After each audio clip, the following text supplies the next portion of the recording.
The Blue Rose Manuscript, by Francis Rosenfeld. The Round World. Cycles. Series of events that are regularly repeated in the same order. Existence runs in cycles. Some of them, like the seasons, the water cycle or the tides, are obvious. Others, like the mechanisms of life, or the rise and fall of empires, are not. Every quiet and settled system displays a natural tendency to suddenly and inexplicably generate unrest after a while. This happens because existence is motion. Stillness means death to our universe. Anyway, about the cycles. If you watch a phenomenon long enough, you notice that it starts displaying repetitive patterns, a fact that shows in all the workings of life. Some of these repeating patterns take too long to yield useful information. But if your lifespan allows you to observe a phenomenon enough times, you can perfect your response to it and better your odds of success in tackling its challenges. Training a skill, weather prognostication, sailing by the stars. These are all examples of using recognizable repetitions as instruments that allow you to engage in conscious interaction with events instead of randomly reacting to them. Your ability to read cycles is a tool, just like the quill you write with is a tool. People make use of cycles all the time, although they aren't always aware of it. The farmer who reads the subtle variations in the weather to determine the optimal time to plant or harvest. The seasoned sailor who can tell the moods of the sea, unseen to others, by scent or by the quality of the light. The mother who can tell a child is not well because of slight changes in their behavior. People attribute this subtle knowledge to instinct. But what else is instinct if not the recognition and assimilation of the underlying patterns of life? Many of the things you haven't encountered before did in fact happen, at some point, to somebody else, and their experiences reverberate echoes in the substance of reality in ways you can recognize. If you have an emotion, you'll find it expressed in someone else's poetry or music.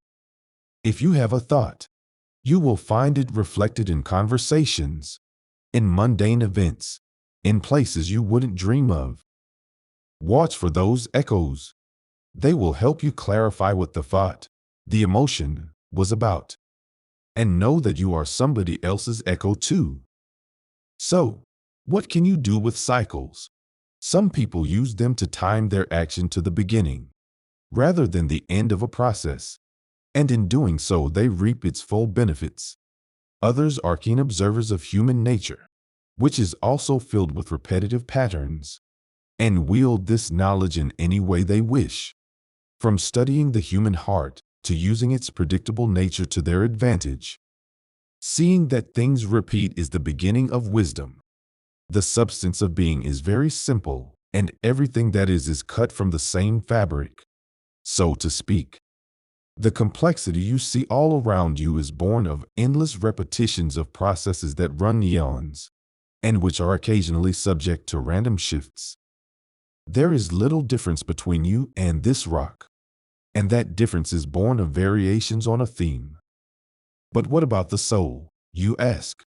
Let's stick to the physical world for now. Here the historians are unsure what the master meant to say. Does he ascribe to the evolutionary theory, developed centuries after his passing, and which surely would have been considered heretical at the time of these writings? The researchers dare to go a step further and infer that these concepts derived from an esoteric school of thought, which was his contemporary. We believe that some of these manuscripts contain veiled references to concepts whose spreading would have been very dangerous at the time. Let's pick a cycle and analyze how we can use it. We associate every verb with a repeatable action. Pick a verb. To express. Fine.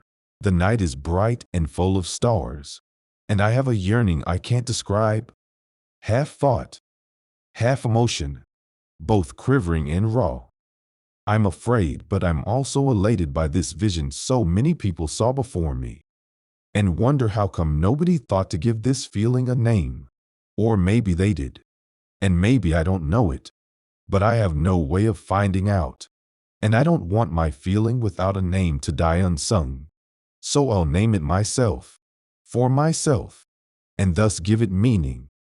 I then jump on that name, which we'll call all, with gratitude, relieved to no longer be dumbfounded by the feeling. And now that the circle is complete, that name will become a temporary stand-in for the next unnamed yearning. Just like quivering, raw, afraid, and elated were for it. This is the first iteration of a cycle. Let's say it happens again, with the word tenebrous, and then again. Well, it doesn't matter. After the first few iterations, I immediately jump to the temporary stand-in words. Try to find what they have in common, and how they are different, and why those words came to mind when describing the quality, as opposed to others. I no longer hesitate or doubt my endeavor, because I already saw the usefulness of having a term to express a certain something as opposed to gasping in frustration and trying to mold the air in front of my body with my hands, which is also a valid form of expression, by the way. I enjoy the process and start looking for elusive feelings to express, just to perfect my word craft. I guess that's how Adam must have felt. Name everything. What an epic endeavor. Anyway, this is how you use a cycle to improve your interaction with the world. The pathological version of a cycle is a loop. A loop wastes your time, and you have nothing to show for it when it ends, because you are exactly at the same point you were when you started. You might say that you still learned valuable lessons during a loop, but that's not the case. If you learned your lesson from that loop, you would no longer be in it. Such is the nature of things. This is especially true if you've been in that loop more than once. Learn to recognize loops and get out of them as soon as possible. They waste your life essence. Cycles refine. Loops stall. Everything looks simple and obvious when you look at it like this, but in real life it hardly ever is. You can't recognize the patterns. They are too muddled by the noise of everything that surrounds them, and you can only get hints they exist, in the form of signs that stand out to your attention, things that seem like they don't fit, and feelings of déjà vu for new places and situations. It takes you a while to recognize them as loops you've been through multiple times already. We will take a break here, and when we return, we'll examine another cycle. At this place, the manuscript contains a drawing, a quartered circle, placed next to a quartered bourbon rose. Some propose that the drawing is by the hand of the master himself, and its sophistication justifies this supposition. However, we haven't been able to authenticate it as such. We don't know what the drawing was meant to convey, if he used the rose as a personal symbol or to represent a real-life element side by side with its diagram, to show the underlying nature of things. Either way, the drawing is exquisite. The circle is drawn by hand, but it is perfect. There is no way to tell where the line starts. It looks as if somebody placed it on the page as is, in its entirety.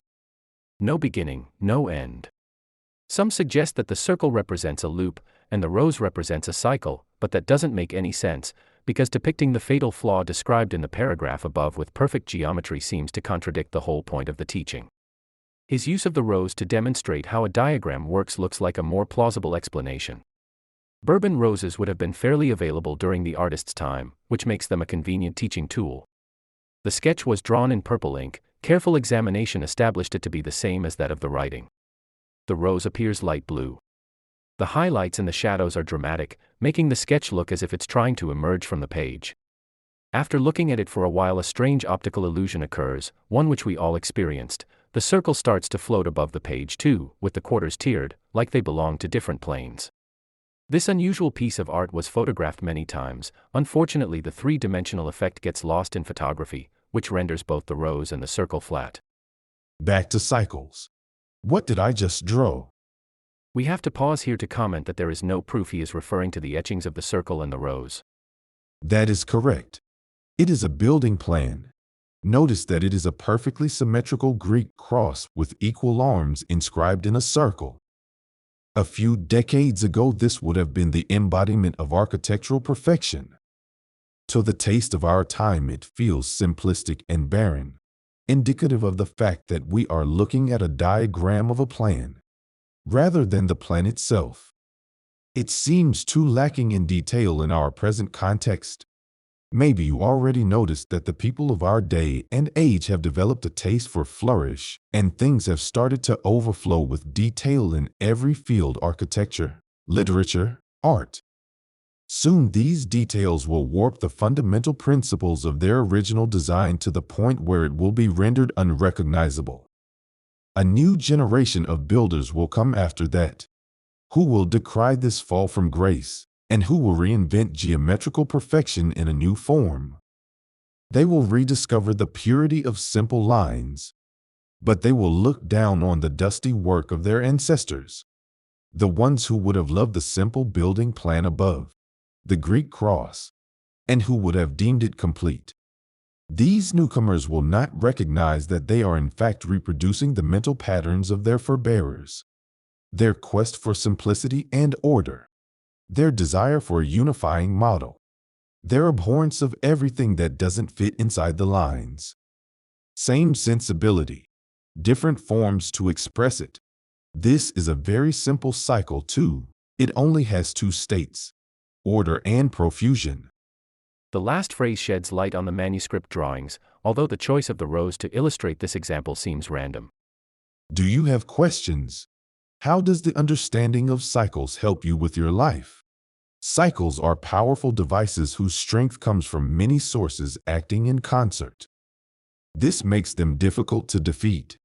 They can also be the wind in your sails when you are riding with them. If you can recognize a cycle, knowing where you are inside it can offer you useful guidance about what to do next. How do cycles start? Evidently, they all must have started at some point. But with the well-established ones, if you try to go back and recognize them in all their different guises, you can keep falling backwards until you reach the time before the world began. The truth is, I don't know. Cycles are meta-devices for life. They can help or hinder your process, but they are not your process. What to do if you get stuck in a loop? What do you do when you misplace an object of great value? A ring, let's say. First, you look in all the obvious places. Then you try to backtrack your steps. And then, if those efforts have failed, you turn the house upside down, one chest and one drawer at a time, as many times as it takes for you to find it. Not the most enjoyable activity, grant you. After you've eliminated all the causes that seem obvious to you, you look at everything, especially the things you rarely question. This makes a mess of your life for sure. But what else are you going to do? Walk in place until you die? What if you can't find the ring, even after this epic effort?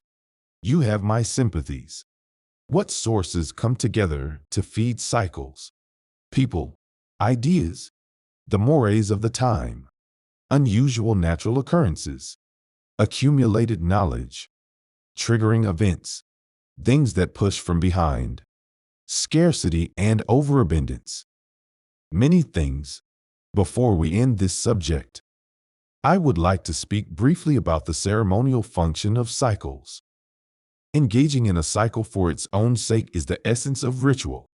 The willingness to lend yourself to it, to give of your spirit to power ceremony is present in every religion and spiritual tradition. Participating in ritual keeps a mental timing different from that of your daily life, and which pays homage to the sacredness of the soul. In ritual, you communicate to the world you are willing to speak its language, see its behaviors, adjust to its speed, learn what it has to teach you. Some scholars suggested that the master's emphasis on the utility of cycles evolved from a more specific interest in ceremony and ritual, but nothing in this manuscript justifies that supposition. We have not corroborated such an interest from any of the sources contemporary with his writings. The rose is a motif that comes back again and again in the manuscript, but it is not clear whether it represents something or if it is drawn for its own sake. For all we know, the master simply loved the flower and enjoyed sketching it when he got bored. This may not be as satisfying as the assumption that the rose holds a secret meaning, but often the simplest answer is the truth.